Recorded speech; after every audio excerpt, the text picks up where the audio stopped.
Hello friends, it's me, and today, dumb or genius? Let's check out film theory. The minions are not actually dumb. Genius! From the film theorists. Together, let's go. Let's go. The minions aren't dumb. Wait. I know, hear me out here. How could I possibly say that this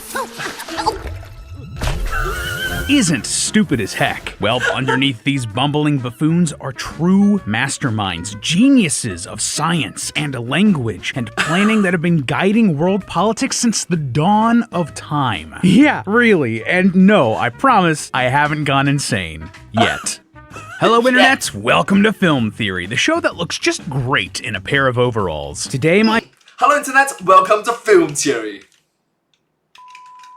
Friends, the time has come. I thought I might have just a little bit more, that I might just escape this fate just a little bit longer, but today is the day I do my first Minions theory. If you don't know, the Minions are these adorable little yellow Tic Tacs from the Despicable Me franchise. Their whole shtick is that they want to serve the most evil being on the planet, becoming the henchmen for some of the worst villains throughout history, all while getting up to some ridiculous shenanigans. So let's address the elephant in the room. I, a 31-year-old man, am not who the Minions movies are made for. In fact, I may be so far away from the target demo for these films that it's borderline comical I'm even bringing them up. Even still, I gave these movies a real try, an honest shake. I really wanted to like them, and they lost me at...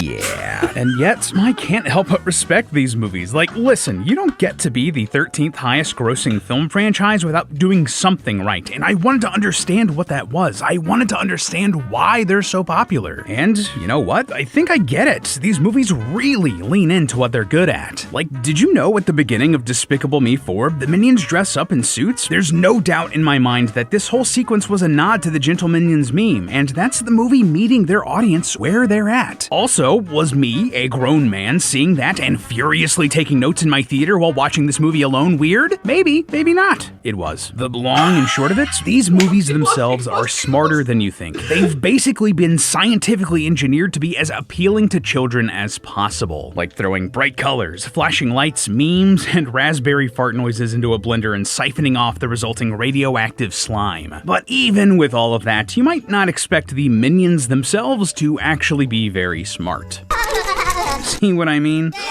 Thicker than frozen mayonnaise, right? Even Pierre Coffin, the creator of the Minions, seems to think so. In 2015, he said that none of the Minions were girls because he just couldn't imagine women being this dumb. Basically, that's the guy who came up with this entire franchise saying that he thinks that they're stupid. But I'm here to tell you that he's wrong. In my quest to understand the Minions, I sat down and watched all of it, and I mean all of it. The movies, yeah, but also the short films, and commercials, and even the 2024 Olympics opening ceremony where they stole the Mona Lisa. Yeah, I'm choosing to believe that that's canon. But the result of all of that research, I came to the conclusion that we've all been wrong about the Minions. Underneath this surface of silly dum-dums are super geniuses that actually run the world. And the thing that proves it? Well, it's gonna drive you bananas. Suit up, loyal theorists, as we break down this despicable truth. So why don't we start out small? Let's go.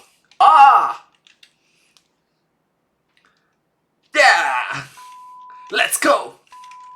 All here, huh? First things first, in our case for the Minions' genius level intellect, well, they understand how to use tools and have understood how to use tools since the beginning of time. At the beginning of the Minions movies, the first time we see the Minions on land, they've already figured out how to use seaweed and leaves to make rudimentary string, clothing, and even goggles. Humans didn't learn how to use tools until like 2.6 million years ago, and here are the Minions doing it in literal dinosaur times. On top of that, modern humanity lived for over 90,000 years before they first learned that they should be putting on clothing for warmth, so the Minions knowing that they should be doing that as soon as they left the ocean? That's huge, and evidence that even back then, they were smarter than they appeared. What's more, the Minions have had the knowledge and understanding of how to use blueprints and build advanced structures like the pyramids of Giza for at least as long as human civilization, let alone any of the crazy inventions we see characters like Gru coming up with closer to the modern day. Additionally, this innate understanding of how to use rudimentary tools and build large structures also transfers onto modern electronics. Again, in the first Minions movie, following the fall of Napoleon Bonaparte, the Minions retreat into an ice cave. It's likely that the battle shown here in the movie is the Battle of Borodino in 1812, and the Minions don't leave the cave until 1968, meaning that they spent over 150 years isolated in this cave away from any technological development. And yet, in the 60s, the Minions not only immediately understand what a television is, but also how it works, and even how to use a TV guide to find something to watch. Keep in mind, the television wasn't invented until 1927, long after they went into that cave, so this shows us that the Minions have an innate understanding of technology, its purpose, and how it works. Another thing the Minions do that's a pretty good indicator of their intelligence: singing and dancing. Yeah, really. We often see the Minions singing throughout the series, with the best example being again in that first Minions movie when they're stuck in the ice cave. Plus, when the Minions are sent to prison in Despicable Me 3, they intimidate many of the other inmates by doing some menacing dance choreography. Now, being able to sing and dance does not necessarily have a direct connection to intelligence levels, even if remembering song lyrics, memorizing dance choreography, and the ability to read music does require you to use your brain. However, singing can increase the executive function in your brain, meaning that it can help you keep your attention span in check, control your inhibitions, increase your memory, and become a better problem solver. And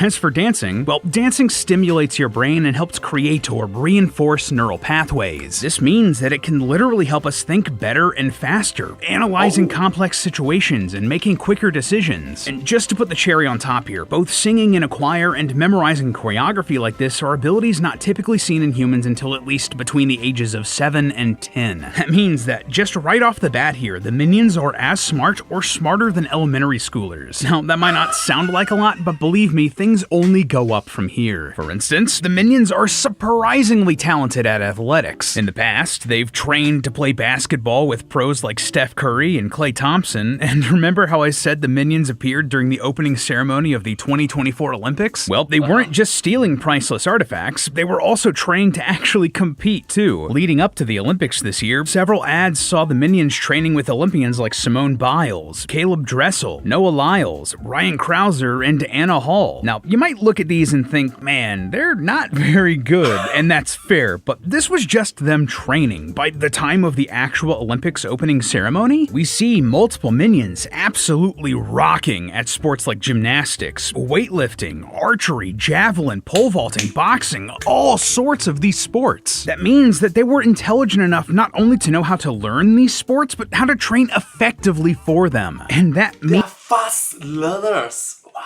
Genius.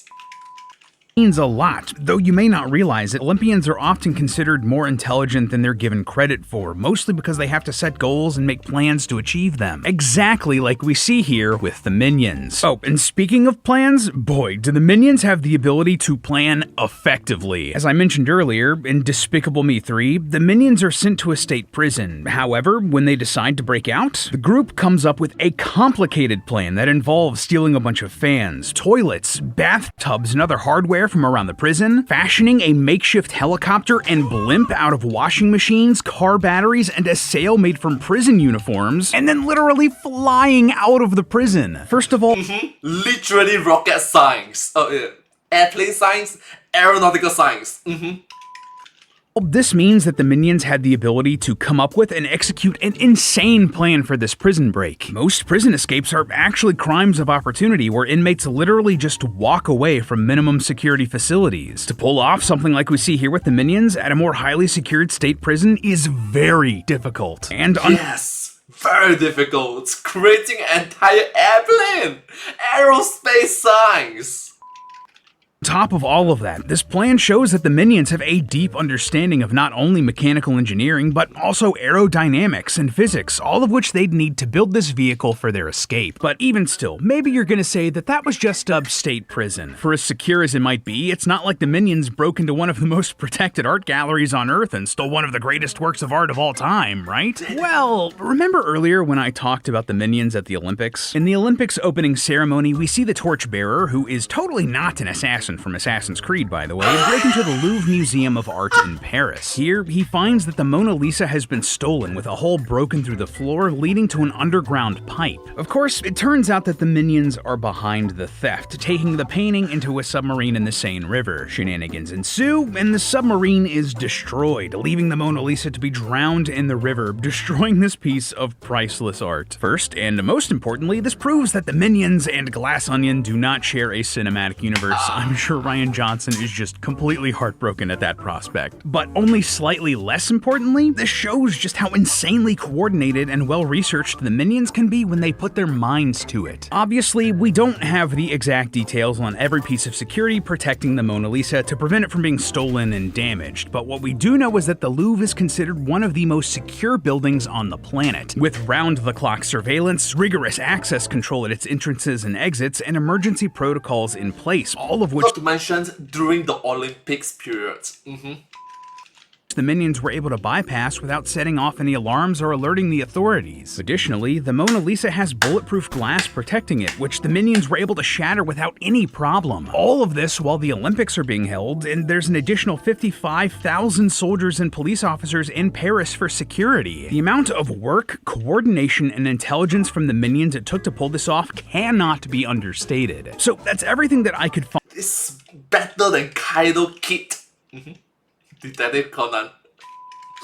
That the Minions do that is comparable to humans, things that we would consider intelligent or that would contribute to intelligence. But the proof of the Minions' genius doesn't just stop there with what's comparable to humans. No, they also completely beat us in so many other regards too, far outpacing humans with their ability to invent. Now, we have to be careful not to attribute a lot of what the Minions' masters create to the Minions themselves. So a lot of the wild stuff that the Minions made while serving Gru, for instance, we can't say that this was 100% them, but that doesn't mean that they don't create some wild technology all on their own elsewhere. For example, we can just take another look at that first Minions movie for a huge example. While entertaining some Yetis in that ice cave by putting on another choreographed song and dance, I am just now realizing how insane that line is. We see that the Minions have put up multiple fairy and Christmas lights throughout the cave, as well as using a spotlight to highlight parts of the performance. There even seem to be like little power lines connecting to all the lights, but those might just be strings holding them up. Regardless, your initial thought might be that these are just candles or something similar. After all, we see the Minions with torches elsewhere in the cave, but they're not. Candles and torches always give off a distinctive flicker because of air currents, imperfections in their wicks, and impurities in their wax. However, the lights here are steady and powerful, something you just wouldn't see with candles made of animal fat or wax. That means that they were able to create some form of reliable electricity to power the lights in these caves, something that modern cities weren't able to figure out until the late 1800s. Remember, these Minions have been isolated since 1812. And No way! It predates technology of electricity? Seriously? what's more, lights and electricity aren't the only inventions that they were able to independently develop here. They also have a working telephone built out of ice, metal, and wood scraps. The telephone wasn't even invented until 1877, again decades after the Minions were isolated in this cave. The biggest More than half a century! example of the crazy tech they have? Well, after leaving the cave for the first time in over 150 years, one of the Minions pulls out and eats a banana. Yeah, you heard that right, a banana! If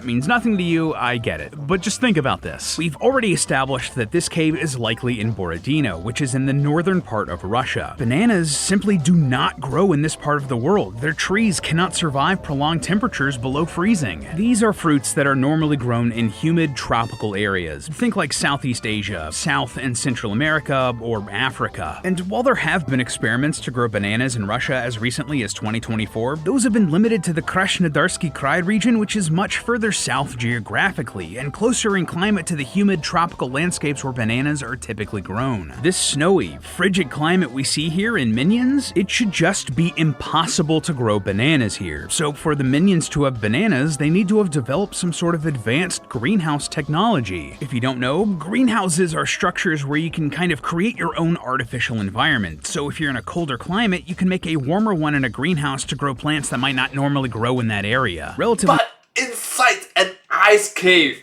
What?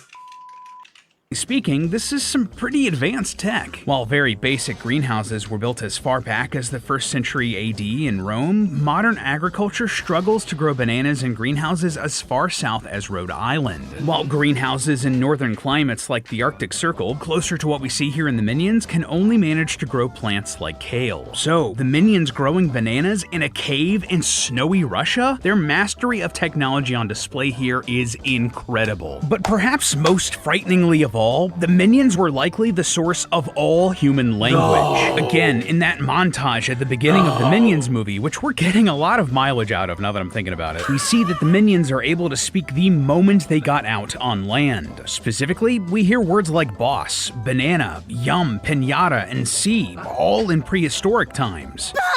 Banana! Yum, yum, pinata!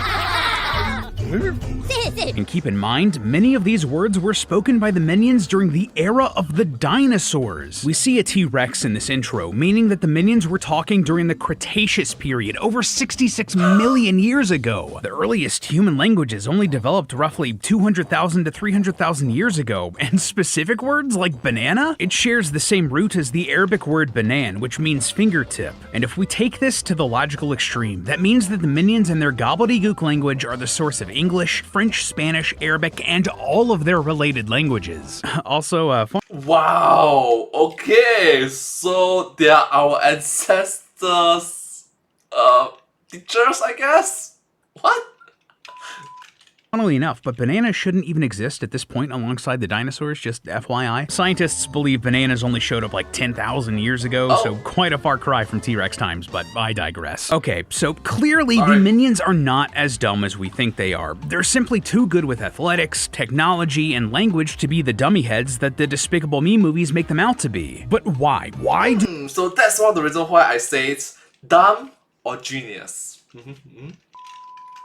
they seem to act stupid, and no matter how smart they are, there's no denying that they act stupid, when in reality, they're super geniuses? Well, let's think about this for a second. What do we see the Minions doing all throughout history? What is their one stated goal? To serve the strongest boss. They all share the same goal, to serve the most despicable master they could find. Yeah, all throughout the history of the entire planet, they've served the worst of the worst. The apex predator of the Cretaceous, a pharaoh that used slave labor to build monuments to himself. Dracula, a literal vampire who was also known as Vlad the Impaler, famous for his cruelty. Napoleon, a general and emperor who caused hundreds of thousands of deaths. Even the caveman is a bit of a jerk in the Cro-Minion short. And yet, what happens to all of them? They all die, and almost always as a result of the Minions' incompetence. But here's where I have to ask, was it incompetence? Because there is someone else that they serve who doesn't end up dead. Gru. Yeah, Gru, who was a troubled child who had a good heart. The worst he ever really did was steal the moon, but then he put it back and ended up using his gifts for good. He joined the Anti-Villain League and helped take down other bad guys because of his good heart. And so, Gru survives, while all of the other truly evil masters of the Minions do not. Guys. So that's why he survives in comparison to all the other masters. Huh. Interesting. Isn't it obvious? The Minions aren't serving the bad guys of history because they want to help them do bad things. No, they're keeping the bad guys in check and killing them off when they get too evil. They have been a guiding hand for human history, nudging us in the right direction when it was needed. And now, in the present day, they don't even use the pretense of being evil anymore. They've straight up helped defeat villains like Vector, El Macho, Brat, the Vicious Six, Scarlet Overkill, Maxine Lamau. And by the beginning of Despicable Me 4, they've also just straight up joined the Anti-Villain League themselves, because why even pretend to be evil anymore? The Minions are intelligent, we've proven that, and they're just pretending to be bad. They have been guiding the world to be a better place by putting good people who are hurt like Gru on the right path and eliminating the actual threats to the Earth. Why? If I had to guess, it's because they're immortal. I mean, at the end of the day, they have a vested interest in making the world a better place because they're gonna be here forever. They're the ones who are gonna inherit the Earth when all us humans are just dead and gone. Oh god, Minions are gonna inherit the Earth when all humans are dead and gone. But hey, that's just a theory. A film theory. And cut!